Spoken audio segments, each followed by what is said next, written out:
এটা হলো metro rail station Motijheel. আমি এখন মতিঝিলে আছি, দেখেন অনেক সুন্দর। এই ট্রেনে আমি আগারগাঁ থেকে আসছি, এখন মতিঝিল থেকে আবার কমলাপুরের উদ্দেশ্যে রওনা হবে। এই ট্রেনটাই এখন যাত্রী উঠতেছে।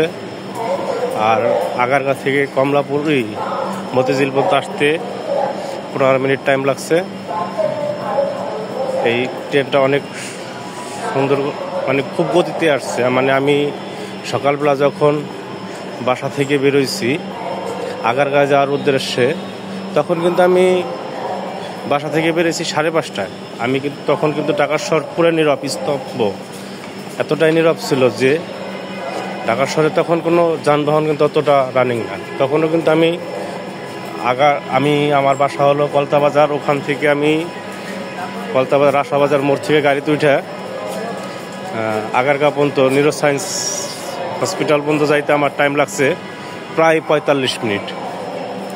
আর আমি আগারগাঁ থেকে মতিঝিলে এসে পৌঁছলাম, তখন আমার টাইম লাগলো 15 মিনিট। বাংলাদেশের অবশ্যই এটা উন্নয়ন, সেটা বলে বোঝানো যাবে না যে এটা কত উন্নয়ন, কিন্তু এই উন্নয়নটা প্রত্যেকটা শহরে থাকা উচিত। 15 মিনিটে আগারগাঁ থেকে মতিঝিল আসা অনেকটাই লং টাইম, অনেক শর্ট টাইমে চলে আসা যায়।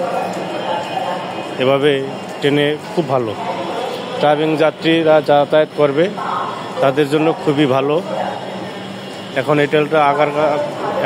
এই ট্রেনটা উত্তরা চলে যাবে। মেট্রো রেলটা যাত্রী উঠতেছে, কিছুক্ষণের মধ্যে ছেড়ে দিবে। আর আমিও এখন চলে যাব আমার গ্রামের বাড়িতে।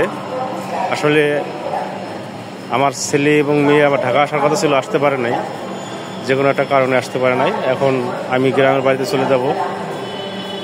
এই ট্রেনটা দেখেন, আমি এখন যাত্রাবাড়ি গাড়িতে উঠবো। যাত্রাবাড়ি থেকে গাড়িতে উঠে আমি ভাঙ্গা চলে যাব। আমার হোম ডিস্ট্রিক্ট ফরিদপুর, উপজেলা ভাঙ্গা। আমি এখন